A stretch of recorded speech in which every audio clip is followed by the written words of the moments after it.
तखत ते बैठा होया भी वेख्या जा सकता है। दोवें रूप ने जिंदगी दे इस संसार दीयां दो नीहां परमात्मा ने बनाईयां होईयां ने, जिथे आपां इहनूं जहान कहिंदे हां, जिथे आपां इहनूं संसार कहिंदे हां, जिथे आपां इस कायनात नूं जग कहिंदे हां, उत्थे आपां इहनूं दुनिया भी कहिंदे हां। अगर शब्द नूं जरा कुछ ठहरा नाल बोलीए तो इहदा शुद्ध उच्चारण होएगा दो नीहां। जे काली नाल बोलीए तो शब्द बोलांगे दुनिया, ते जे सहज नाल बोलांगे शुद्ध उच्चारण है दो नीहां। ते दो नीहां ने सच ते झूठ दियां, नेकी ते बदी दियां, चंगियाई ते बुरियाई दियां, खुशी ते गमी दियां। कौमां किवें तख्त ते पहुंचदियां ने, ते जे अपने सिद्धांतां उत्ते टिकियां रहण ते तख्तां ते टिकियां रहिंदियां ने। जदों जदों भी कौमां सिद्धांतां तो पिछां हटदियां ने, ते फिर किवें उन्हां नूं खुआरियां वेखणीआं पैंदियां ने। इह रलवा मिलवा इतिहास आपां साझा करन दा यतन करन जा रहे हां। एक बार सरबत का भला मंगते हुए अते कुछ कहण दी असीस प्रदान करते हुए प्यार सहित सारी संगत आखो जी, नानक नाम चढ़दी कला तेरे भाणे सरबत दा भला। जदों सतगुरु गुरु नानक देव पातशाह जी अमनाबाद की धरती ते ने, बाबर गुरु नानक देव पातशाह जी के चरनी झुकिया होया, अपने गुनाहां दी उसने माफी मंगी, नशा त्यागण का प्रण कर लिया। महाराज ने आख्या जेड़ा बाबे कहते बचन नूं कमाएगा बाबर वो मान पाएगा। तू गुरु के बचनों नूं कमाएगा, अगर इंसाफ करेगा 7 पीढ़ियां तेरियां राज करनगियां। केवल तू ही बादशाह नहीं बनेगा, तेरियां पुश्तां बादशाह बननगियां, तेरियां पीढ़ियां का राज रहेगा। जे तू बाबे कहते असूल मुताबिक चलेगा, किसी गरीब उत्ते जुल्म अत्याचार नहीं करेगा, धर्म के तराजू विच तू अगर अपने इंसाफ नूं तोलेगा, हरेक अमीर गरीब नाल अगर इंसाफ करेगा, अगर तेरी तलवार किसी गरीब की गर्दन उत्ते नहीं चलेगी, तो महाराज ने कहा बाबर कला तू ही नहीं, तेरियां पीढ़ियां भी राज करनगियां। बाबे ने इन्हां बचनां नूं, बाबर ने इन्हां बचनां नूं झोली विच पवा लिया सत करके। महापुरुषां दियां, रब दे प्यारियां दियां, रब्बी आत्मावां दियां रहमतां होया करदियां ने, जेड़ा झोली फैला के सत करके उन्होंने झोली विच पवा लेंदा, उहदे दिन बदल जाया करते हैं। बाबर ने उन्होंने बचनों नूं झोली विच पवा लिया। तो एक गल होर महाराज नूं पुछ लई, ए बाबा मेरियां पीढ़ियां राज करनगियां, कदों तक राज रहेगा, कदों तक? महाराज ने कहा जदों तक तुसीं धर्म ते चलोगे, जदों तक तुसीं इंसाफ ते चलोगे, जदों तुसीं सच ते चलोगे, उदों तक तुहाडा राज रहेगा। ते जदों तुसीं सच तो, धर्म तो, इंसाफ तो पिछे हो गए, जदों तुहाडे राज विच जुल्म आ जाएगा, बेइंसाफी आ जाएगी, तुहाडा राज जांदा रहेगा। कुदरत का विधान जिहड़ा है निर्वैर है, वैर तो रहत है। अगर असीं जदों सिख राज की बात पाउंदे हां, जिन्ना चिर तक ते साडे विच एकता रहे, इतफाक रहा, विश्वास रहा, जिन्ना चिर तक असीं लोभ लालच तो पिछां रहे, सबर ते सिदक उत्ते टिके रहे, उदों परमात्मा ने सानूं जंगलां विचों कढ के लाहौर के तख्तां उत्ते बिठा दिता। जिहड़े लोग कदे घोड़ियां दीयां काठियां ते रातां कटदे सन, उन्हां नूं लाहौर के तख्तां उत्ते बिठा के बादशाहियां बख्शिश कीतियां। जिन्हां दे हथ कदे छोलियां दी मुठ दान करया करदे सन लोकां नूं, उन्हां दे हथ कुदरत ने फिर हीरे मोती जवाहरातां दे खजाने तक पहुंचा दिते। वो मुठा भर के, टाला भर के गरीबां नूं माणक मोती हीरे जवाहरात दान करन जोगे बना दिते, जदों तक सबर ते सिदक सी। पर जदों असीं लालची होए, स्वार्थी होए, उदों फिर असीं इन्हां सारियां बख्शां तो वांझे हो गए। भावें मुगल राज की गल करिए, जिन्ना चिर तक कोई इंसाफ ते रखे, सच ते रखे, उन्हां दा राज पाग टिकिया रहा। पर ज्यों-ज्यों उन्हां दीयां पीढ़ियां दे विचों फिर इंसाफ गायब हुंदा गया, वो जुल्म करन लग पए, अत्याचार करन लग पए, हौली हौली उन्हां दा राज भाग खत्म हुंदा गया। यह कुदरत का विधि विधान है। भावें अंग्रेज का राज वेखिए, जिन्ना चिर तक भारत में इंसाफ सही तरीके दे नाल कुछ समा चले, लोगों ने इन्हां दे राज नूं ठीक मन्निया। पर जदों इन्हां दीयां गोलियां फिर जलियांवाले बाग दे अंदर मजलूमां उत्ते, निर्दोषां बेगुनाहां हत्थे लोकां उत्ते चलण लग पईयां, लोकां ने आख्या राज हुण रहना नहीं चाहिए।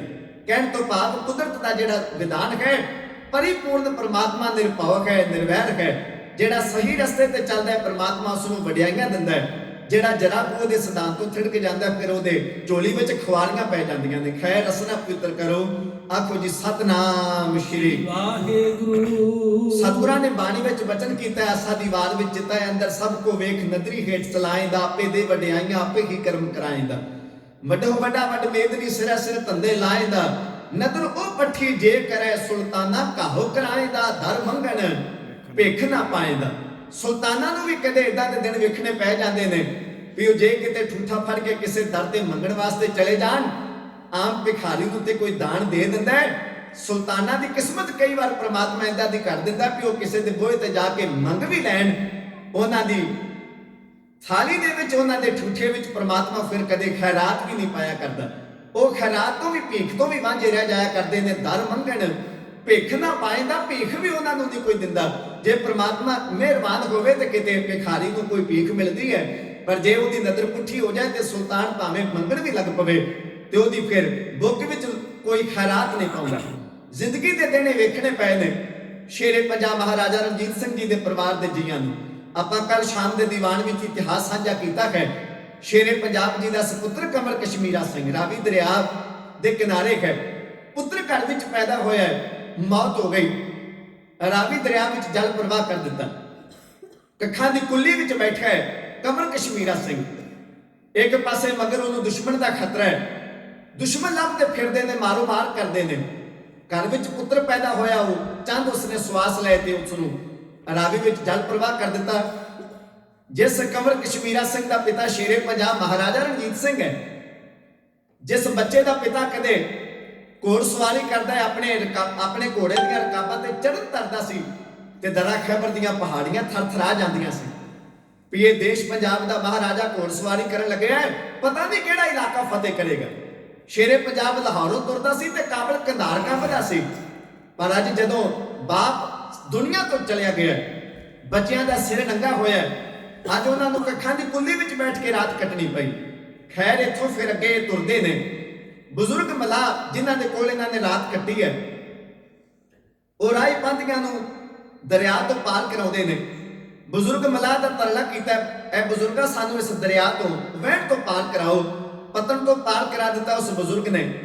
ਸ਼ੇਰੇ ਪੰਜਾਬ ਮਹਾਰਾਜਾ ਰਣਜੀਤ ਸਿੰਘ ਜੀ ਦਾ ਪੁੱਤਰ ਕਮਲ ਕਸ਼ਮੀਰਾ ਸਿੰਘ ਆਪਣੀ ਧਰਮ ਪਤਨੀ ਨੂੰ ਘੋੜੇ ਤੇ ਬਿਠਾ ਕੇ ਨਾਲ ਉਸਦੇ ਕੁਝ ਕੁ ਗਿਣਤੀ ਦੇ ਸੇਵਾਦਾਰ ਨੇ ਸਿਪਾਹੀ ਦੇ ਰੂਪ ਵਿੱਚ, ਤੇ ਹੁਣ ਮਾਝੇ ਦੀ ਧਰਤੀ ਵਿੱਚ ਪ੍ਰਵੇਸ਼ ਹੋਇਆ। ਰਾਵੀ ਦਰਿਆ ਨੂੰ ਪਾਰ ਕੀਤਾ, ਮਾਝੇ ਦੀ ਧਰਤੀ ਵੱਲ ਨੂੰ ਤੁਰ ਪਿਆ। ਮਾਝੇ ਦੇ ਇਲਾਕੇ ਦੇ ਵਿੱਚ ਆਸਰੇ ਦੀ ਭਾਲ ਵਿੱਚ ਕਿੱਥੇ ਜਾਵਾਂ ਜਿੱਥੇ ਡੋਗਰਿਆਂ ਦੀ ਮਾਰ ਨਾ ਮੇਰੇ ਤੱਕ ਪਹੁੰਚੇ। ਯਾਦ ਰੱਖਣਾ ਸਾਧ ਸੰਗਤ, ਜਦੋਂ ਔਰੰਗਜ਼ੇਬ ਬਾਦਸ਼ਾਹ ਮਹਾਨ ਵਿਦਵਾਨ ਕਵੀ ਭਾਈ ਨੰਦ ਲਾਲ ਦੀ ਵਿਦਿਆ ਦਾ ਦੁਸ਼ਮਣ ਬਣ ਗਿਆ, ਉਹਨੇ ਇੱਕ ਅਖੀਰਲੀ ਤਾਰੀਖ ਅਨਾਉਂਸ ਕਰ ਦਿੱਤੀ ਕਿ ਨੰਦ ਲਾਲ ਜਾਂ ਤੇ ਤੈਨੂੰ ਆਪਣਾ ਧਰਮ ਛੱਡਣਾ ਪਏਗਾ, ਦੀਨ ਛੱਡਣਾ ਪਏਗਾ, ਤੇ ਜਾਂ ਮੈਂ ਤੈਨੂੰ ਕਤਲ ਕਰ ਦਿਆਂਗਾ। ਕੁਝ ਦਿਨ ਤੈਨੂੰ ਮੌਤ ਦਿੱਤੀ ਜਾਂਦੀ ਹੈ, ਮਨ ਬਣਾ ਲੈ, ਜਾਂ ਤੇ ਆਪਣੀ ਖੁਸ਼ੀ ਨਾਲ ਇਸਲਾਮ ਵਿੱਚ ਆ ਜਾ, ਜਾਂ ਮੈਂ ਤਲਵਾਰ ਦੇ ਜ਼ੋਰ ਨਾਲ ਤੈਨੂੰ ਇਸਲਾਮ ਵਿੱਚ ਲੈ ਕੇ ਆਵਾਂਗਾ। ਨਹੀਂ ਆਏਗਾ ਤੇ ਕਤਲ ਕਰ ਦਿੱਤਾ ਜਾਏਗਾ। ਤੇ ਬਹਾਦਰ ਸ਼ਾਹ ਪਰਮ ਮਿੱਤਰ ਹੈ ਕਵੀ ਭਾਈ ਨੰਦ ਲਾਲ ਦਾ, ਤੇ ਔਰੰਗਜ਼ੇਬ ਦਾ ਉਹ ਪੁੱਤਰ ਹੈ ਬਹਾਦਰ ਸ਼ਾਹ। ਤੇ ਭਾਈ ਨੰਦ ਲਾਲ ਨੇ ਪੁੱਛਿਆ, ਬਹਾਦਰ ਸ਼ਾਹ ਪੂਰੇ ਹਿੰਦੁਸਤਾਨ ਵਿੱਚ ਤੇਰੇ ਪਿਤਾ ਦਾ ਰਾਜ ਹੈ, ਜਾਵਾਂਗਾ ਤੇ ਜਾਨ ਬਚਾ ਕੇ ਕਿੱਥੇ ਜਾਵਾਂਗਾ? ਧਰਮ ਮੈਂ ਆਪਣਾ ਛੱਡਣਾ ਨਹੀਂ ਚਾਹੁੰਦਾ, ਮਰਨਾ ਮੈਂ ਚਾਹੁੰਦਾ ਨਹੀਂ, ਤੇ ਤੇਰੇ ਬਾਪ ਦੇ ਰਾਜ ਦਰਬਾਰ ਵਿੱਚ ਹੁਣ ਮੈਂ ਰਹਿ ਨਹੀਂ ਸਕਾਂਗਾ। ਜਾਨ ਬਚਾ ਕੇ ਜੇ ਭੱਜਾਂਗਾ ਤੇ ਜਾਵਾਂਗਾ ਕਿੱਥੇ? ਕੌਣ ਹੈ ਜਿਹੜਾ ਵਕਤ ਦੇ ਬਾਦਸ਼ਾਹ ਦੇ ਹੁੰਦਿਆਂ ਮੈਨੂੰ ਪਨਾਹ ਦੇ ਸਕਦਾ? ਮੈਨੂੰ ਪਨਾਹ ਦੇਣੀ ਭਾਵ ਸਰਕਾਰ ਦੇ ਬਾਗੀ ਨੂੰ ਪਨਾਹ ਦੇਣੀ ਸਰਕਾਰ ਨਾਲ ਮੱਥਾ ਲਾਉਣ ਬਰਾਬਰ ਹੈ।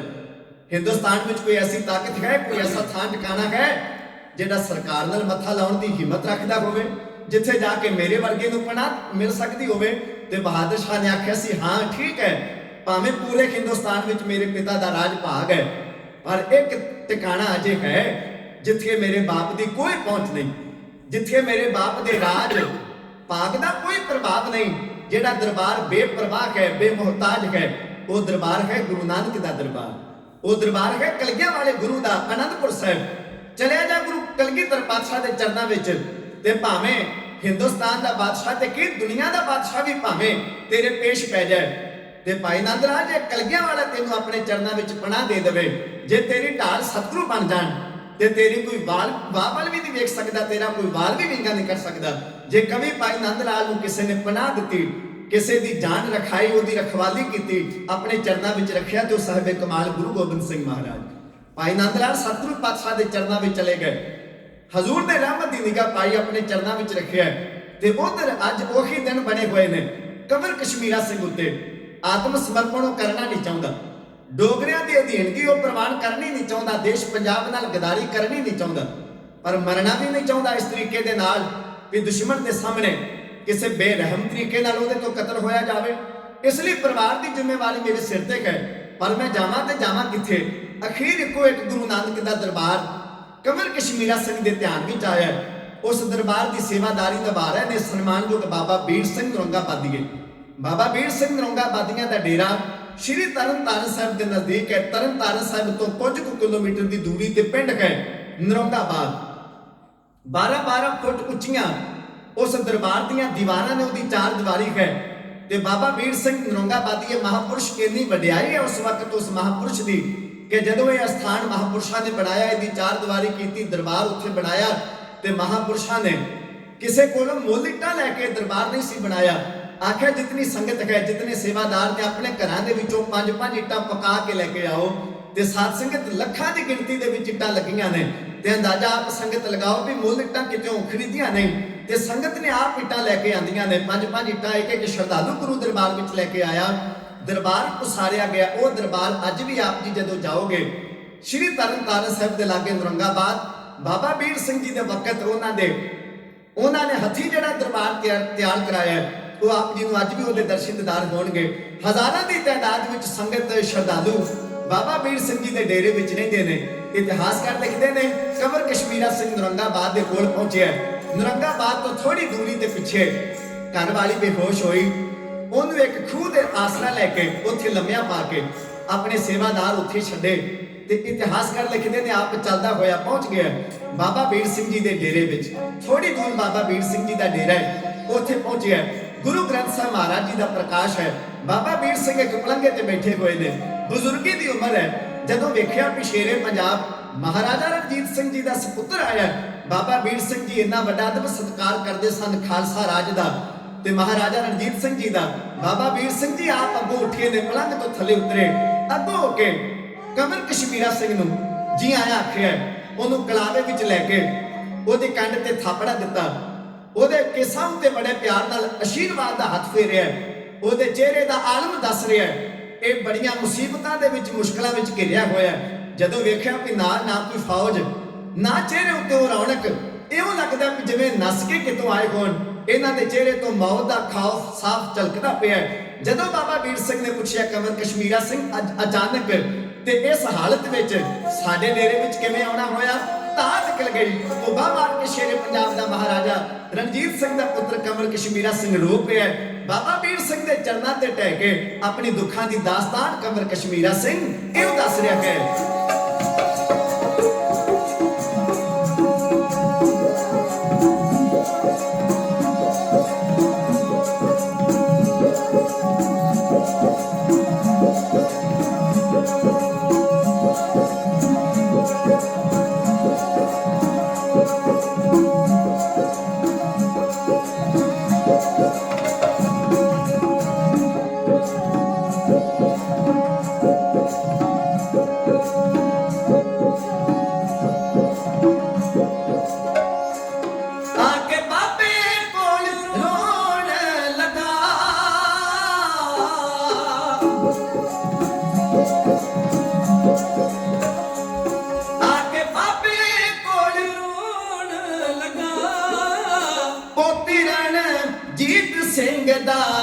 ਇੰਜ ਦੁੱਖੜੇ ਸੁਣਾਉਣ ਲੱਗਾ, ਪੋਤੀ ਰਣਜੀਤ ਸਿੰਘ ਦਾ ਇੰਜ ਦੁੱਖੜੇ ਸੁਣਾਉਣ ਲੱਗਾ।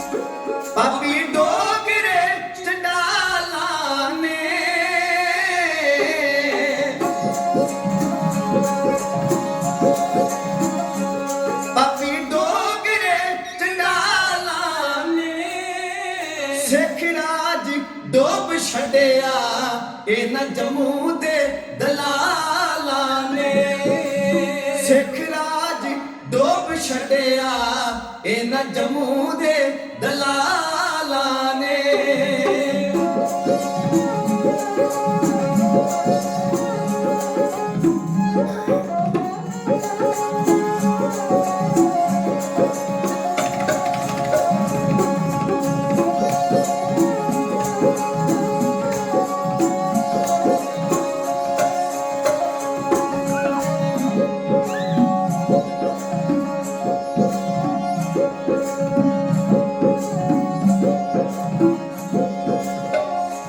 ਮੈਨੂੰ ਉਹਨਾਂ ਨੇ ਸਤਾਇਆ ਏ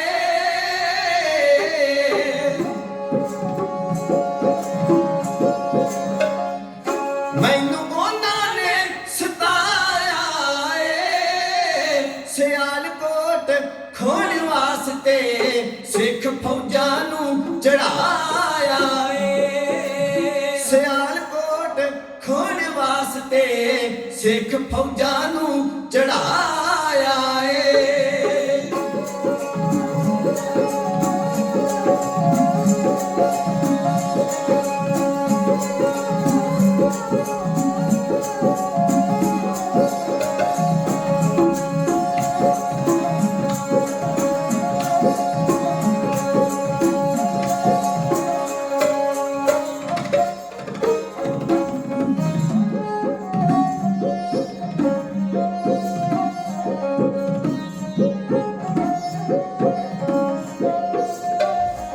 ਸਾਨੂੰ ਚਰਨੀ ਲਗਾਓ ਬਾਬਾ ਜੀ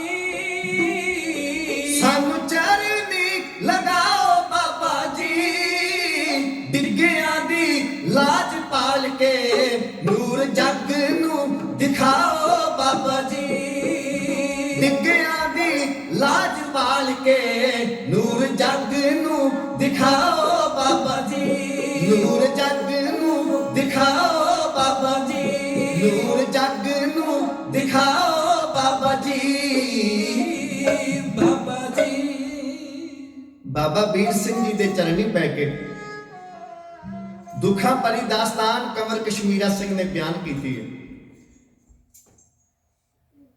ਇਹ ਕਿਸਮਤ ਦੇ ਰੰਗ ਹਨ ਜਿਨ੍ਹਾਂ ਦੇ ਪਿਤਾ ਦੇ ਕੋਲ ਆ ਕੇ ਦੁਨੀਆ ਦੇ ਲੋਕ ਪਨਾਹ ਲੈਂਦੇ ਸਨ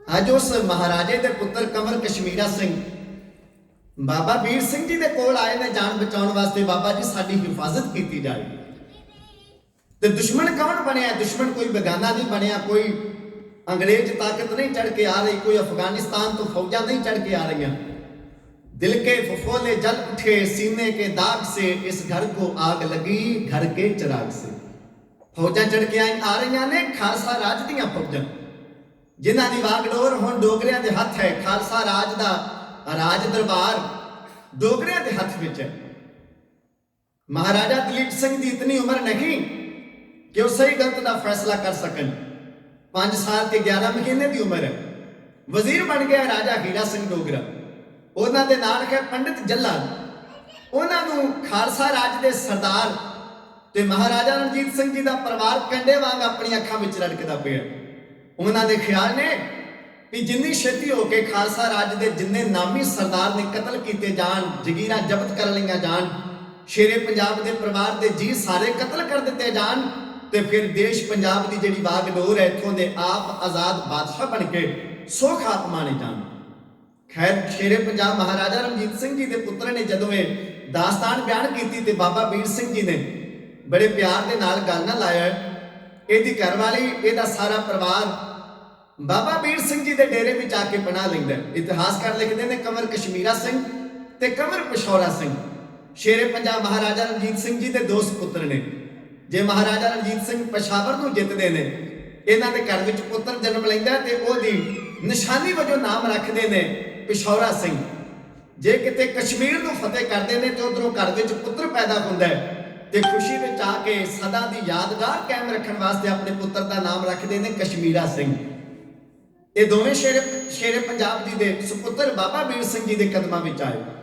एक होर महान सरदार है ਜਿਹੜਾ ਬਾਬਾ ਵੀਰ ਸਿੰਘ ਜੀ ਦੇ ਕੋਲ ਪਨਾਹ ਲੈਣ ਵਾਸਤੇ ਪਹੁੰਚਿਆ ਉਹ ਹੈ ਸਰਦਾਰ ਜਵਾਹਰ ਸਿੰਘ ਨਲੂਆ ਸਰਦਾਰ ਜਵਾਹਰ ਸਿੰਘ ਨਲੂਆ ਸਰਦਾਰ ਹਰੀ ਸਿੰਘ ਨਲੂਏ ਦਾ ਪੁੱਤਰ ਹੈ।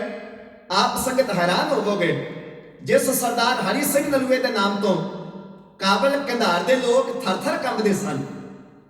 ਜੇ ਕਿਤੇ ਬੱਚੇ ਨੇ ਰੋਣਾ ਤੇ ਮਾਂ ਨੇ ਇਹ ਗੱਲ ਕਹਿ ਕੇ ਆਪਣੇ ਬੱਚੇ ਨੂੰ ਚੁੱਪ ਕਰਾਉਣਾ, ਪੁੱਤਰ ਸੌਂ ਜਾ, ਹਰੀਆ ਲਾਗ ਲੈ, ਹਰੀ ਸਿੰਘ ਨਲੂਆ ਆ ਜਾਏਗਾ, ਚੁੱਪ ਕਰ ਜਾ।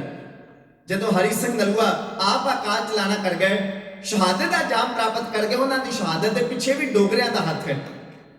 ਜੇ ਇਹ ਸਾਰੇ ਕੁਝ ਦੇ ਪਿੱਛੇ ਡੋਗਰਿਆਂ ਦਾ ਹੱਥ ਹੈ ਤੇ ਸਰਦਾਰ ਹਰੀ ਸਿੰਘ ਨਲੂਏ ਦੀ ਸ਼ਹਾਦਤ ਦੇ ਪਿੱਛੇ ਵੀ ਡੋਗਰਿਆਂ ਦਾ ਹੱਥ ਹੈ। ਜਦੋਂ ਜਮਰੌਦ ਦੇ ਕਿਲੇ ਉੱਤੇ ਹਮਲਾ ਹੁੰਦਾ ਹੈ ਤੇ ਖਾਲਸਾ ਫੌਜਾਂ ਵੱਡੀ ਗਿਣਤੀ ਵਿੱਚ ਅਟਾਰੀ ਵਿੱਚ ਉਤਰੀਆਂ ਹੋਈਆਂ ਸਨ। ਸਰਦਾਰ ਸ਼ਾਮ ਸਿੰਘ ਅਟਾਰੀ ਦੀ ਪੁੱਤਰੀ ਨਾਨਕੀ ਦੀ ਸ਼ਾਦੀ ਹੋ ਰਹੀ ਹੈ ਮਹਾਰਾਜਾ ਰਣਜੀਤ ਸਿੰਘ ਜੀ ਦੇ ਪੋਤਰੇ ਤੇ ਮਹਾਰਾਜਾ ਖੜਕ ਸਿੰਘ ਜੀ ਦੇ ਪੁੱਤਰ ਕਮਰਨਾਉ ਨਿਹਾਲ ਸਿੰਘ ਦੇ ਨਾਲ। ਸਾਰੀ ਖਾਲਸਾ ਫੌਜ ਇੱਧਰ ਉਤਰੀ ਹੈ। ਉਧਰੋਂ ਕਾਬਲ ਦੇ ਗਵਰਨਰ ਅਮੀਰ ਦੋਸਤ ਮੁਹੰਮਦ ਖਾਨ ਨੇ ਜਮਰੌਦ ਉੱਤੇ ਹਮਲਾ ਕੀਤਾ ਹੈ। ਜਮਰੌਦ ਵਿੱਚ ਫੌਜਾਂ ਦੀ ਘਾਟ ਹੈ। ਵਾਰ-ਵਾਰ ਚਿੱਠੀਆਂ ਸਰਦਾਰ ਹਰੀ ਸਿੰਘ ਨਲੂਏ ਨੇ ਖਾਲਸਾ ਫੌਜਾਂ ਵੱਲ ਮਹਾਰਾਜਾ ਰਣਜੀਤ ਸਿੰਘ ਵੱਲ ਭੇਜੀਆਂ, ਮਹਾਰਾਜਾ ਸਾਹਿਬ ਮਦਦ ਭੇਜੀ ਜਾਏ, ਇੱਧਰ ਫੌਜਾਂ ਭੇਜੀਆਂ ਜਾਣ। ਪਰ ਉਹ ਜਿਹੜੀਆਂ ਚਿੱਠੀਆਂ ਸਨ ਡੋਗਰਿਆਂ ਨੇ ਸਹੀ ਵਕਤ ਉੱਤੇ ਸ਼ੇਰੇ ਪੰਜਾਬ ਮਹਾਰਾਜਾ ਰਣਜੀਤ ਸਿੰਘ ਜੀ ਨੂੰ ਦਿੱਤੀਆਂ ਹੀ ਨਹੀਂ। ਤੇ ਜੇ ਮਹਾਰਾਜਾ ਰਣਜੀਤ ਸਿੰਘ ਨੇ ਬਾਅਦ ਵਿੱਚ ਪੁੱਛਿਆ ਚਿੱਠੀਆਂ ਦਿੱਤੀਆਂ ਕਿਉਂ ਨਹੀਂ, ਆਖਿਆ ਮਹਾਰਾਜਾ ਸਾਹਿਬ ਤੁਸੀਂ ਵਿਆਹ ਕਾਰਜ ਵਿੱਚ ਰੁੱਝੇ ਸੀ, ਅਸੀਂ ਕਿਹਾ ਕਿਉਂ ਤੁਹਾਨੂੰ ਪਰੇਸ਼ਾਨੀ ਦੇਣੀ ਹੈ, ਇੱਕ ਵਾਰ ਖੁਸ਼ੀ-ਖੁਸ਼ੀ ਵਿਆਹ ਕਾਰਜ ਲੰਘ ਜਾਏ ਫਿਰ ਅਸੀਂ ਤੁਹਾਨੂੰ ਚਿੱਠੀਆਂ ਦੇ ਦਿੰਦੇ, ਪਰ ਸਾਨੂੰ ਨਹੀਂ ਸੀ ਪਤਾ ਵੀ ਇਹ ਭਾਣਾ ਵਾਪਰ ਜਾਏਗਾ। ਮਹਾਰਾਜਾ ਰਣਜੀਤ ਸਿੰਘ ਨੇ ਆਖਿਆ, ਹੌਕਾ ਭਰ ਕੇ ਆਖਿਆ। ਜਦੋਂ ਸਰਦਾਰ ਹਰੀ ਸਿੰਘ ਨਲੂਏ ਦੀ ਸ਼ਹਾਦਤ ਹੋ ਗਈ, ਉਹ ਚਿੱਠੀਆਂ ਦੀ ਗੱਲ ਸਾਹਮਣੇ ਆਈ ਤੇ ਧਿਆਨ ਸਿੰਘ ਡੋਗਰੇ ਨੂੰ ਫਿਟਕਾਰ ਪਾ ਕੇ ਆਖਿਆ, ਧਿਆਨ ਸਿੰਘਾ ਮੈਨੂੰ ਆਪਣੇ ਪੋਤਰੇ ਦੇ ਵਿਆਹ ਦੇ ਨਾਲੋਂ ਖਾਲਸਾ ਰਾਜ ਦੀ ਚੜ੍ਹਦੀ ਕਲਾ ਜ਼ਰੂਰੀ ਹੈ, ਕੌਮ ਦੇ ਸਰਦਾਰਾਂ ਦੀ ਚੜ੍ਹਦੀ ਕਲਾ ਜ਼ਰੂਰੀ ਸੀ, ਹਰੀ ਸਿੰਘ ਨਲੂਏ ਦੀ ਚਿੱਠੀ ਜ਼ਰੂਰੀ ਸੀ। ਇਹ ਸਹੀ ਵਕਤ ਉੱਤੇ ਅਗਰ ਸਾਡੇ ਤੱਕ ਪਹੁੰਚਦੀ, ਅਸੀਂ ਸਹੀ ਮਦਦ ਮਗਰ ਪਹੁੰਚਾ ਸਕਦੇ ਤੇ ਅੱਜ ਇੰਨਾ ਵੱਡਾ ਭਾਣਾ ਨਾ ਵਾਪਰਦਾ ਜੋ ਕੁਝ ਵਾਪਰ ਗਿਆ। ਕਹਿਣ ਤੋਂ ਭਾਵ ਹਰੀ ਸਿੰਘ ਨਲੂਏ ਵਰਗੇ ਸਰਦਾਰ ਡੋਗਰਿਆਂ ਦੀ ਬਦਨੀਤੀ ਦੀ ਪੇਟ ਚੜ੍ਹਦੇ ਨੇ। ਕੰਵਰ ਕਸ਼ਮੀਰਾ ਸਿੰਘ, ਪਿਸ਼ੌਰਾ ਸਿੰਘ, ਅੱਜ ਉਹਨਾਂ ਦੇ ਮਗਰ ਵੀ ਡੋਗਰਿਆਂ ਦੇ ਪਰਿਵਾਰ ਦੇ ਜੀ ਪਾਏ ਨੇ ਵੀ ਫੌਜਾਂ ਚੜ੍ਹ ਕੇ ਇਹਨਾਂ ਨੂੰ ਕਤਲ ਕੀਤਾ ਜਾਏ। ਤੇ ਹਰੀ ਸਿੰਘ ਨਲੂਏ ਦਾ ਪੁੱਤਰ ਸਰਦਾਰ ਜਵਾਹਰ ਸਿੰਘ ਨਲੂਆ, ਉਹ ਵੀ ਬਾਬਾ ਵੀਰ ਸਿੰਘ ਜੀ ਦੇ ਡੇਰੇ ਵਿੱਚ ਆ ਕੇ ਪਨਾਹ ਲੈ ਕੇ ਬੈਠਾ ਹੈ ਵੀ ਬਾਬਾ ਵੀਰ ਸਿੰਘ ਜੀ ਸਾਨੂੰ ਵੀ ਡੋਗਰਿਆਂ ਤੋਂ ਖਤਰਾ ਹੈ। ਖੈਰ ਇਸ ਤੋਂ ਅੱਗੇ ਹੋਰ ਵੇਖੀਏ, ਮਹਾਰਾਜਾ ਰਣਜੀਤ ਸਿੰਘ ਜੀ ਦਾ ਚਾਚੇ ਤਾਏ ਦਾ ਪੁੱਤ ਭਰਾ ਲੱਗਦਾ ਹੈ ਸਰਦਾਰ ਅਤਰ ਸਿੰਘ ਸੰਧਾਵਾਲੀਆ, ਉਹ ਵੀ ਬਾਬਾ ਵੀਰ ਸਿੰਘ ਜੀ ਦੇ ਡੇਰੇ ਵਿੱਚ ਪਨਾਹ ਲੈ ਕੇ ਬੈਠਾ ਹੈ। ਕਹਿਣ ਤੋਂ ਭਾਵ ਜਿਸ ਵੀ ਕਿਸੇ ਸਿੱਖ ਸਿਪਾਹੀ ਨੂੰ, ਸਿੱਖ ਸਰਦਾਰ ਨੂੰ, ਸਿੱਖ ਜਰਨੈਲ ਨੂੰ ਲੱਗਦਾ ਸੀ ਵੀ ਲਾਹੌਰ ਦਾ ਰਾਜ ਦਰਬਾਰ ਸਾਡੇ ਨਾਲ ਵਧੀਕੀ ਕਰੇਗਾ, ਜ਼ੁਲਮ ਅਤਿਆਚਾਰ ਕਰੇਗਾ, ਉਹਨਾਂ ਵਾਸਤੇ ਇੱਕੋ ਇੱਕ ਪਨਾਹਗਾਹ ਸੀ ਬਾਬਾ ਵੀਰ ਸਿੰਘ ਜੀ ਦਾ ਅਸਥਾਨ। ਬਾਬਾ ਵੀਰ ਸਿੰਘ ਜੀ ਦਾ ਜਨਮ ਤਰਨ ਤਾਰਨ ਸਾਹਿਬ ਦੇ ਲਾਗੇ ਪਿੰਡ ਹੈ ਗੱਗੋਬੂਆ 3 ਸਾਵਣ 1768 ਈਸਵੀ ਨੂੰ ਸਰਦਾਰ ਸੇਵਾ ਸਿੰਘ ਜੀ ਦੇ ਗ੍ਰਹਿ ਵਿਖੇ ਮਾਤਾ ਧਰਮਕੌਰ ਜੀ ਦੀ ਪਾਵਨ ਪਵਿੱਤਰ ਕੁੱਖ ਤੋਂ ਬਾਬਾ ਵੀਰ ਸਿੰਘ ਜੀ ਨੇ ਜਨਮ ਲਿਆ। ਮਹਾਨ ਤਪਸਵੀ ਹੋਏ। ਸ਼ੇਰੇ ਪੰਜਾਬ ਜੀ ਦੇ ਵਕਤ ਜੇ ਸਭ ਤੋਂ ਵੱਧ ਮਾਣ ਸਨਮਾਨ ਕਿਸੇ ਸੰਤ ਮਹਾਤਮਾ ਦਾ ਸੀ, ਉਹ ਬਾਬਾ ਵੀਰ ਸਿੰਘ ਜੀ ਦਾ। ਉਹਨਾਂ ਨੇ ਖਾਲਸਾ ਰਾਜ ਵਿੱਚ ਵੀ ਬਤੌਰ ਸਿਪਾਹੀ ਆਪਣੀ ਨੌਕਰੀ ਕੀਤੀ, ਮੈਦਾਨੇ ਜੰਗ ਵਿੱਚ ਵੀ ਲੜੇ। ਇੱਕ ਵਾਰ ਰਣ ਮੈਦਾਨ ਵਿੱਚ ਲੜਦਿਆਂ ਹੱਥ ਵਿੱਚ ਜਿਹੜਾ ਸ਼ਸਤਰ ਹੈ, ਦੁਧਾਰਾ ਖੰਡਾ ਟੁੱਟ ਗਿਆ। ਕਲਗੀਧਰ ਪਾਤਸ਼ਾਹ ਜੀ ਦੇ ਚਰਨਾਂ ਦਾ ਧਿਆਨ ਧਰਿਆ, ਮਹਾਰਾਜ ਆਪਣੇ ਸੇਵਕ ਦੀ ਰਖਵਾਲੀ ਕਰੋ, ਸ਼ਸਤਰ ਟੁੱਟ ਗਿਆ। ਇਤਿਹਾਸਕਾਰ ਲਿਖਦੇ ਨੇ ਕਲਗੀਆਂ ਵਾਲੇ ਪਾਤਸ਼ਾਹ ਦੀ ਰਹਿਮਤ ਹੋਈ, ਦੁਸ਼ਮਣ ਦੇ ਘੇਰੇ ਵਿੱਚੋਂ ਬਾਬਾ ਵੀਰ ਸਿੰਘ ਇਉਂ ਨਿਕਲੇ ਨੇ ਵੀ ਜਿਵੇਂ ਉਹਨਾਂ ਨੂੰ ਤੱਤੀ ਵਾਹ ਵੀ ਨਾ ਲੱਗੀ ਹੋਵੇ। ਮਨ ਉੱਤੇ ਕਲਗੀਆਂ ਵਾਲੇ ਪਾਤਸ਼ਾਹ ਜੀ ਦੀ ਰਹਿਮਤ ਦਾ ਬੜਾ ਵੱਡਾ ਅਸਰ ਹੋਇਆ। ਆਖਣ ਲੱਗੇ, ਮਨਾ ਜਿਸ ਗੁਰੂ ਨੇ ਅੰਗ ਸੰਗ ਵਰਤ ਕੇ ਇੰਨੀ ਰਹਿਮਤ ਕਰਕੇ ਵੀਰ ਸਿੰਘਾ ਤੈਨੂੰ ਜ਼ਿੰਦਗੀ ਦਿੱਤੀ ਹੈ, ਕਿਉਂ ਨਾ ਰਹਿੰਦਾ ਜਿਹੜਾ ਜੀਵਨ ਹੈ ਉਹ ਕਲਗੀਆਂ ਵਾਲੇ ਪਾਤਸ਼ਾਹ ਦੀ ਗੁਰੂ ਦੀ ਬੰਦਗੀ ਵਿੱਚ ਬਤੀਤ ਕੀਤਾ ਜਾਏ। ਖਾਲਸਾ ਰਾਜ ਦੀ ਨੌਕਰੀ ਕਰਦੇ ਆ ਸੰਤ ਬਾਬਾ ਭਾਗ ਸਿੰਘ ਪੁਰੀ ਵਾਲੇ, ਉਹਨਾਂ ਮਹਾਂਪੁਰਸ਼ਾਂ ਨਾਲ ਮੁਲਾਕਾਤ ਹੋਈ। ਨਾਮ ਦਾ ਰੰਗ ਚੜ੍ਹਦਾ ਗਿਆ। ਸਤਿਗੁਰੂ ਦੀ ਬਾਣੀ ਦਾ ਬਚਨ ਹੈ, ਜਾਗੋ ਹਰ ਰੰਗ ਲਾਗੋ ਇਸ ਯੁੱਗ ਮਹਿ ਸੋ ਕਹੀਅਤ ਹੈ ਸੂਰਾ। ਮਹਾਂਪੁਰਸ਼ਾਂ ਦੀ ਸੰਗਤ ਕਰਕੇ ਆਤਮਾ ਨੂੰ ਨਾਮ ਦਾ ਰੰਗ ਚੜ੍ਹਿਆ।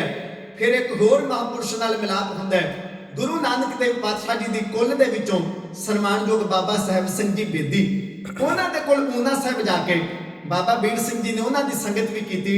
ਇਤਿਹਾਸਕਾਰ ਲਿਖਦੇ ਕੁਝ ਸਮਾਂ ਉੱਥੇ ਰਹੇ, ਸੰਗਤ ਕੀਤੀ, ਸੇਵਾ ਸਫਲ ਹੋਈ। ਕਾਲ ਥਾਏ ਪਈ, ਜਦੋਂ ਬਿਲਕੁਲ ਮਨ ਰੂਪੀ ਭਾਂਡਾ ਸਵੱਛ ਹੋ ਗਿਆ, ਪਵਿੱਤਰ ਹੋ ਗਿਆ, ਉਹਦੇ ਵਿੱਚ ਨਾਮ ਰੂਪੀ ਵਸਤੂ ਟਿਕ ਗਈ।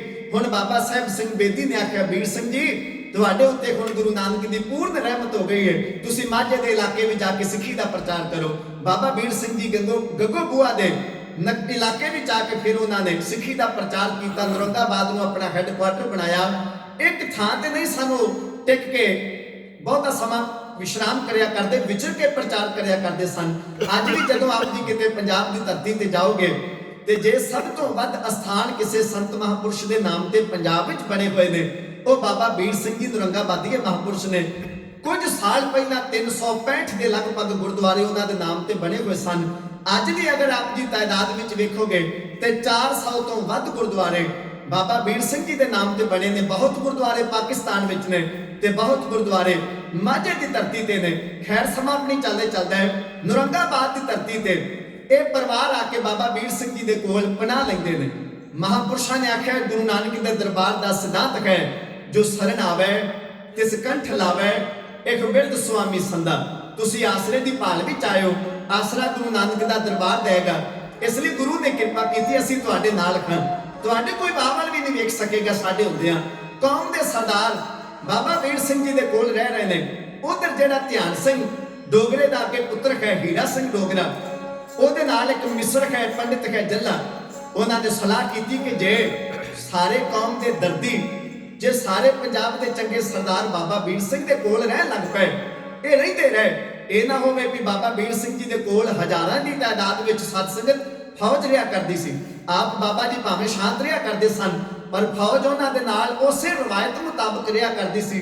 ਜਿਵੇਂ ਸਤਿਗੁਰੂ ਗੁਰੂ ਹਾਰੇ ਸਾਹਿਬ ਮਹਾਰਾਜ ਦੇ ਨਾਲ 2200 ਘੋੜਸਵਾਰ ਰਿਹਾ ਕਰਦਾ ਸੀ। ਜੰਗ ਯੁੱਧ ਭਾਵੇਂ ਗਰੀਬ ਨਵਾਜ ਪਾਤਸ਼ਾਹ ਨੇ ਨਹੀਂ ਕੀਤਾ, ਪਰ 2200 ਘੋੜਸਵਾਰ ਸ਼ਸਤਰਧਾਰੀ ਤਿਆਰ ਪਰ ਤਿਆਰ ਫੌਜਾਂ ਜਿਵੇਂ 7ਵੇਂ ਪਾਤਸ਼ਾਹ ਦੇ ਨਾਲ ਰਹੀਆਂ, 8ਵੇਂ ਪਾਤਸ਼ਾਹ ਦੇ ਨਾਲ ਰਹੀਆਂ, ਇਸੇ ਤਰ੍ਹਾਂ ਹਜ਼ਾਰਾਂ ਦੀ ਗਿਣਤੀ ਵਿੱਚ ਸ਼ਸਤਰਧਾਰੀ ਫੌਜਾਂ ਬਾਬਾ ਵੀਰ ਸਿੰਘ ਜੀ ਦੇ ਨਾਲ ਰਿਹਾ ਕਰਦੀਆਂ ਸਨ। ਤੇ ਕਈ 100 ਮਣ ਦਾ ਲੰਗਰ ਉਹਨਾਂ ਦਾ ਨਿਤ ਦਾ ਪੱਕਿਆ ਕਰਦਾ ਸੀ। ਹਜ਼ਾਰਾਂ ਦੀ ਤਾਦਾਦ ਵਿੱਚ ਰੋਜ਼ਾਨਾ ਲੋਕ ਆ ਕੇ ਬਾਬਾ ਵੀਰ ਸਿੰਘ ਦੇ ਡੇਰੇ ਵਿੱਚੋਂ ਪ੍ਰਸ਼ਾਦਾ ਛਕਿਆ ਕਰਦੇ ਸਨ। ਕਿੰਨੀ ਕੁ ਮਾਨਤਾ ਉਹਨਾਂ ਦੀ ਉਹਨਾਂ ਸਮੇਂ ਵਿੱਚ ਆਪ ਜੀ ਹੋਏਗੀ, ਅੰਦਾਜ਼ਾ ਆਪ ਸੰਗਤ ਲਗਾ ਸਕਦੇ ਹੋ।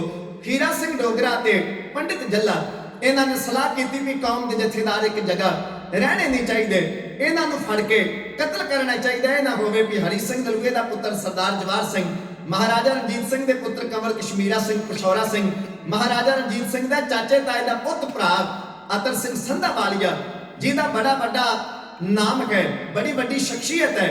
ਮਹਾਰਾਜਾ ਰਣਜੀਤ ਸਿੰਘ ਜੀ ਦੇ ਆਖਰੀ ਦਿਨਾਂ ਵਿੱਚ ਲਾਹੌਰ ਦਰਬਾਰ ਵਿੱਚ ਜੇ ਕਿਸੇ ਸ਼ਖਸੀਅਤ ਦਾ ਬਹੁਤ ਵੱਡਾ ਪ੍ਰਭਾਵ ਸੀ, ਉਹ ਸਰਦਾਰ ਅਤਰ ਸਿੰਘ ਸੰਧਾਵਾਲੀਆ। ਬਿਲਕੁਲ ਇਮਾਨਦਾਰ, ਗੁਰਮਤਿ ਸਿਧਾਂਤ ਨੂੰ ਸਮਰਪਿਤ ਅਤੇ ਦੇਸ਼ ਪੰਜਾਬ ਦੀ ਚੜ੍ਹਦੀ ਕਲਾ ਖਾਤਰ ਆਪਣਾ ਖੂਨ ਵਹਾਉਣ ਵਾਲਾ ਸਰਦਾਰ ਅਤਰ ਸਿੰਘ ਸੰਧਾਵਾਲੀਆ ਅਜੇ ਮੌਜੂਦ ਹੈ। ਤੇ ਡੋਗਰਿਆਂ ਨੇ ਆਖਿਆ ਅਜੇ ਫਿਰ ਸਾਡਾ ਰਾਜ ਭਾਗ ਸਲਾਮਤ ਨਹੀਂ ਰਹਿ ਸਕਦਾ ਜੇ ਇਸ ਤਰੀਕੇ ਦੇ ਨਾਲ ਉਹ ਸਾਰੇ ਜਰਨੈਲ, ਸਾਰੇ ਸਰਦਾਰ ਬਾਬਾ ਵੀਰ ਸਿੰਘ ਜੀ ਦੇ ਕੋਲ ਰਹਿੰਦੇ ਰਹੇ। ਖਬਰਾਂ ਬਾਬਾ ਵੀਰ ਸਿੰਘ ਜੀ ਤੱਕ ਪਹੁੰਚਣ ਲੱਗ ਪਈਆਂ ਕਿ ਬਾਬਾ ਜੀ ਡੋਗਰੇ ਹਮਲਾ ਕਰ ਸਕਦੇ ਨੇ ਜਾਂ ਕੁਝ ਸਿਆਸੀ ਚਾਲਾਂ ਚੱਲ ਸਕਦੇ ਨੇ। ਬਾਬਾ ਵੀਰ ਸਿੰਘ ਜੀ ਨੇ ਆਪਣਾ ਸਿੱਖੀ ਪ੍ਰਚਾਰ ਜਾਰੀ ਰੱਖਿਆ। ਨੌਰੰਗਾਬਾਦ ਤੋਂ ਜਥਾ ਤੁਰਿਆ, ਮਾਝੇ ਦੇ ਇਲਾਕੇ ਵਿੱਚੋਂ ਹੁੰਦੇ, ਸ਼੍ਰੀ ਤਰਨਤਾਰਨ ਸਾਹਿਬ ਹੁੰਦੇ, ਸਰਹਾਲੀ ਤੋਂ ਹੁੰਦੇ ਬਾਬਾ ਵੀਰ ਸਿੰਘ ਜੀ ਹਰੀਕੇ ਨਗਰ ਪਹੁੰਚਦੇ ਨੇ। ਹਰੀਕੇ ਨਗਰ ਤੋਂ ਫਿਰ ਵੱਡੇ ਸਭਰਾਓ ਤੋਂ ਅੱਗੇ ਚੱਲਦੇ ਹੋਏ ਭਾਓਵਾਲ ਦਾ ਖਿਥਾੜ ਉਤਰ ਕੇ ਅੱਗੇ ਬਾਬਾ ਵੀਰ ਸਿੰਘ ਜੀ ਮੁੱਠੀਆਂ ਵਾਲੇ ਡੇਰੇ ਤੇ ਪਹੁੰਚਦੇ ਨੇ। ਅਗਰ ਬਾਬਾ ਵੀਰ ਸਿੰਘ ਜੀ ਦੇ ਆਪ ਜੀ ਸਥਾਨ ਵੇਖੋਗੇ, ਦੁਆਬੇ ਦੇ ਵਿੱਚ ਕਪੂਰਥਲਾ ਅਤੇ ਸੁਲਤਾਨਪੁਰ ਦੇ ਸੈਂਟਰ ਵਿੱਚ ਇੱਕ ਸਥਾਨ ਪੈਂਦਾ ਹੈ, ਗੁਰਦੁਆਰਾ ਸ਼੍ਰੀ ਦਮਦਮਾ ਸਾਹਿਬ, ਜਿਹਨੂੰ ਠੱਟਾ ਵੀ ਕਿਹਾ ਜਾਂਦਾ ਹੈ। ਬਾਬਾ ਵੀਰ ਸਿੰਘ ਜੀ ਦਾ ਉਹ ਸਥਾਨ ਹੈ। ਨੌਰੰਗਾਬਾਦ ਬਾਬਾ ਵੀਰ ਸਿੰਘ ਜੀ ਦਾ ਸਥਾਨ, ਗੱਗੋਬੂਆ ਬਾਬਾ ਜੀ ਦੀ ਜਨਮ ਭੂਮੀ ਹੈ। ਵੱਡੇ ਸਭਰਾਓ ਬਾਬਾ ਵੀਰ ਸਿੰਘ ਜੀ ਦਾ ਸਥਾਨ ਹੈ। ਮੁੱਠੀਆਂ ਵਾਲਾ ਡੇਰਾ ਬਾਬਾ ਵੀਰ ਸਿੰਘ ਜੀ ਦਾ ਸਥਾਨ, ਅੱਗੇ ਰਤੋ ਕੇ ਨਾਲ ਨਗਰ ਹੈ, ਬਾਬਾ ਵੀਰ ਸਿੰਘ ਜੀ ਦਾ ਸਥਾਨ ਹੈ। ਜਿਵੇਂ ਕਿਸੇ ਸਮੇਂ ਵਿੱਚ ਸੰਤ ਗਿਆਨੀ ਗੁਰਬਚਨ ਸਿੰਘ ਜੀ ਖਾਲਸਾ ਪਿੰਡਰਾ ਵਾਲੇ, ਉਹਨਾਂ ਮਹਾਪੁਰਸ਼ਾਂ ਦੇ ਨਾਲ ਸੈਂਕੜਿਆਂ ਦੀ ਤਾਦਾਦ ਵਿੱਚ ਜਥਾ ਵਿਚਰਿਆ ਕਰਦਾ ਸੀ। ਵੱਡੀ ਗਿਣਤੀ ਵਿੱਚ ਨਾਲ ਸਿੰਘ ਰਿਹਾ ਕਰਦੇ ਸਨ, ਵਿਦਿਆ ਪੜ੍ਹਦੇ ਸਨ ਤੇ ਵਿਚਰ ਕੇ ਪ੍ਰਚਾਰ ਕਰਿਆ ਕਰਦੇ ਸਨ। ਇਸੇ ਤਰ੍ਹਾਂ ਵੱਡੀ ਤਾਦਾਦ ਵਿੱਚ ਬਾਬਾ ਵੀਰ ਸਿੰਘ ਜੀ ਦਾ ਜਿਹੜਾ ਜਥਾ ਹੈ, ਸਿੱਖ ਰਾਜ ਦੇ ਸਮੇਂ, ਮਹਾਰਾਜਾ ਰਣਜੀਤ ਸਿੰਘ ਜੀ ਦੇ ਸਮੇਂ ਵਿਚਰ ਕੇ ਇਹ ਪਿੰਡ ਜਾ ਕੇ, ਇਲਾਕਿਆਂ ਵਿੱਚ ਜਾ ਕੇ ਸਿੱਖੀ ਦਾ ਪ੍ਰਚਾਰ ਕਰਦੇ, ਸੰਗਤ ਨੂੰ ਗੁਰੂ ਨਾਨਕ ਦੇ ਘਰ ਨਾਲ ਜੋੜਿਆ ਕਰਦੇ ਸਨ। ਬਾਬਾ ਵੀਰ ਸਿੰਘ ਜੀ ਮੁੱਠੀਆਂ ਵਾਲੇ ਡੇਰੇ ਵਿੱਚ ਪਹੁੰਚਦੇ ਨੇ। ਮੁੱਠੀਆਂ ਵਾਲਾ ਡੇਰਾ ਦਰਿਆ ਸਤਲੁਜ ਦੇ ਕੰਢੇ ਹੈ। ਜਦੋਂ ਆਪ ਜੀ ਸ਼ਹਿਰ ਫਿਰੋਜ਼ਪੁਰ ਜਾਓਗੇ, ਦਰਿਆ ਸਤਲੁਜ ਦੇ ਕਿਨਾਰੇ ਅਤੇ ਫਿਰੋਜ਼ਪੁਰ ਸ਼ਹਿਰ ਨੂੰ ਐਨ ਸਾਹਮਣੇ ਹੈ ਮੁੱਠੀਆਂ ਵਾਲਾ ਡੇਰਾ। ਬਾਬਾ ਵੀਰ ਸਿੰਘ ਉੱਥੇ ਪਹੁੰਚੇ ਨੇ। ਡੋਗਰਿਆਂ ਨੇ ਸਲਾਹ ਕੀਤੀ ਹੈ, 120 ਤੋਪਾਂ ਲਈਆਂ, 500 ਜੰਬੂਰ ਕੇ ਲਏ, 12 ਪਲਟਨਾਂ ਫੌਜਾਂ ਦੀਆਂ ਤਿਆਰ ਕੀਤੀਆਂ। ਮੀਆਂ ਲਾਭ ਸਿੰਘ ਡੋਗਰਾ ਅਤੇ ਉਸ ਵਕਤ ਇੱਕ ਸਰਦਾਰ ਗੁਲਾਬ ਸਿੰਘ ਕਲਕੱਤੀਆ, ਉਹਨੂੰ ਲਾਲਚ ਦੇ ਕੇ ਆਪਣੇ ਵੱਲ ਕਰਕੇ ਹਜ਼ਾਰਾਂ ਦੀ ਤਾਦਾਦ ਵਿੱਚ ਫੌਜਾਂ ਲਾਹੌਰ ਦਰਬਾਰ ਤੋਂ ਚੜ੍ਹ ਤੁਰੀਆਂ ਨੇ। ਬਾਬਾ ਵੀਰ ਸਿੰਘ ਨਰੰਗਾਬਾਦੀਆਂ ਦੇ ਡੇਰੇ ਉੱਤੇ ਹਮਲਾ ਕਰਨ ਵਾਸਤੇ ਅਤੇ ਸ਼ੇਰੇ ਪੰਜਾਬ ਦੇ ਪਰਿਵਾਰ ਨੂੰ ਨਿਸ਼ਾਨਾ ਬਣਾਉਣ ਵਾਸਤੇ ਆ ਕੇ ਚਾਰ ਚਫੇਰੇ ਮੁੱਠਿਆਂ ਵਾਲੇ ਡੇਰੇ ਨੂੰ ਘੇਰਾ ਪਾਇਆ ਗਿਆ। ਚਾਰ ਪਲਟਣਾ ਨੇ ਹਰੀਕੇਸ ਸਭਰਾਵਾਂ ਵਾਲੇ ਪਾਸੋਂ ਘੇਰਾ ਪਾਇਆ। ਕੁਝ ਪਲਟਣਾ ਜਿੱਧਰ ਨਗਰ ਰੱਤੋ ਕੇ ਗਏ, ਗਜ਼ਲ ਪਿੰਡ ਗਏ, ਇਹ ਮਾਝੇ ਦੇ ਇਲਾਕੇ ਦੇ ਖੇਮਕਰਨ ਦੇ ਲਾਗੇ ਸਾਰੇ ਪਿੰਡ ਪੈਂਦੇ ਨੇ। ਉਹਨਾਂ ਪਿੰਡਾਂ ਵਾਲੇ ਪਾਸਿਓਂ ਬਹਾਦਰ ਨਗਰ ਪਿੰਡ ਹੈ। ਇਹਨਾਂ ਸਾਰੇ ਪਿੰਡਾਂ ਤੋਂ ਦਰਿਆ ਵੱਲ ਨੂੰ ਹੇਠਾਂ ਉਤਰ ਕੇ ਫੌਜਾਂ ਜਿਹੜੀਆਂ ਹੇਠਾਂ ਨੂੰ ਤਾਰ ਦਿੱਤੀਆਂ ਗਈਆਂ।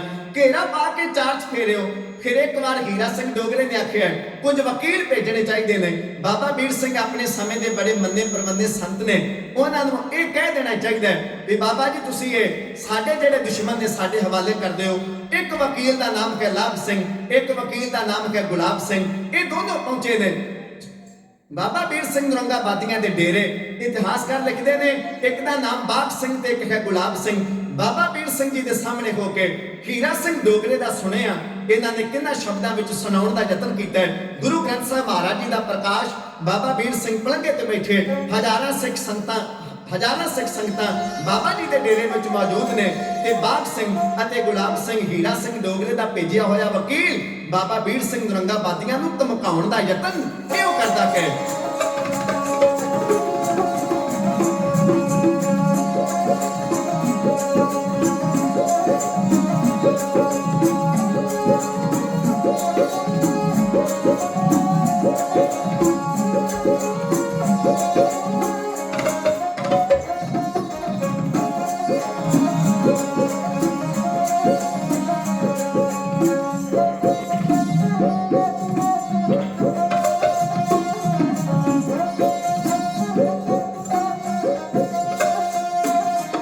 ਬਾਗ ਸਿੰਘ ਸੀ ਬੋਲਿਆ ਗੁੱਸੇ ਵਿੱਚ ਆ ਕੇ।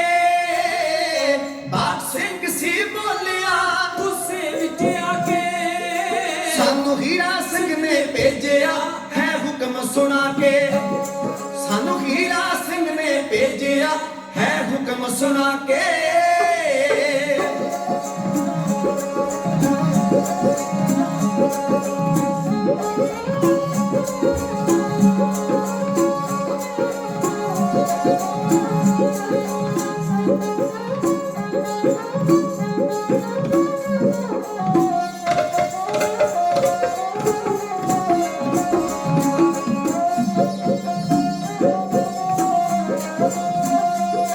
ਸਾਨੂੰ ਹੀਰਾ ਸਿੰਘ ਨੇ ਭੇਜਿਆ ਹੈ ਹੁਕਮ ਸੁਣਾ ਕੇ। ਸਾਨੂੰ ਹੀਰਾ ਸਿੰਘ ਨੇ ਭੇਜਿਆ ਹੈ ਹੁਕਮ ਸੁਣਾ ਕੇ। ਕਿਹੜਾ ਪਾਇਆ ਫੌਜ ਨੇ ਹੈ ਬਣਤ ਬਣਾ ਕੇ। ਕਿਹੜਾ ਪਾਇਆ ਫੌਜ ਨੇ ਹੈ ਬਣਤ ਬਣਾ ਕੇ।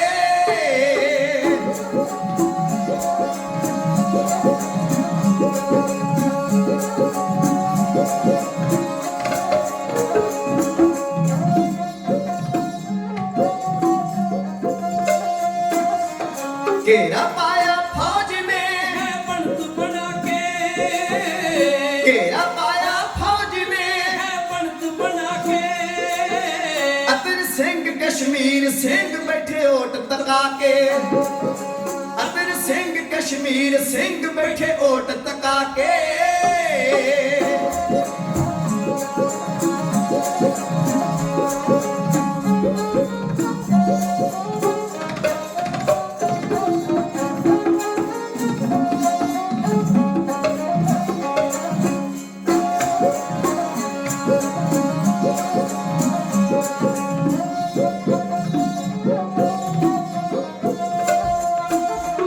ਅਤਰ ਸਿੰਘ ਕਸ਼ਮੀਰ ਸਿੰਘ ਬੈਠੇ ਓਟ ਤਕਾ ਕੇ।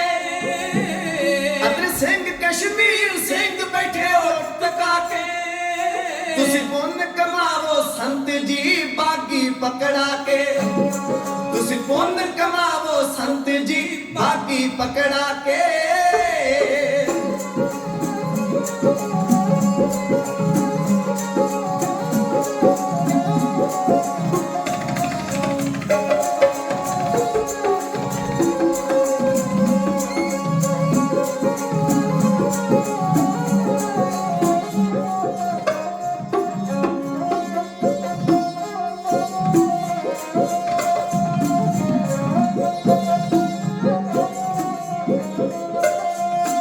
ਤੁਸੀਂ ਪੁੰਨ ਕਮਾਵੋ ਸੰਤ ਜੀ, ਬਾਕੀ ਪਕੜਾ ਕੇ ਤੁਸੀਂ ਪੁੰਨ ਕਮਾਵੋ ਸੰਤ ਜੀ, ਬਾਕੀ ਪਕੜਾ ਕੇ ਵਰਤ ਜਾਣਨਾ ਨੂਰ ਜੀ ਕਿਤੇ ਕਹਿਰੀ ਸਾਕੇ, ਵਰਤ ਜਾਣਨਾ ਨੂਰ ਜੀ ਕਿਤੇ ਕਹਿਰੀ ਸਾਕੇ, ਵਰਤ ਜਾਣਨਾ ਨੂਰ ਜੀ ਕਿਤੇ ਕਹਿਰੀ ਸਾਕੇ।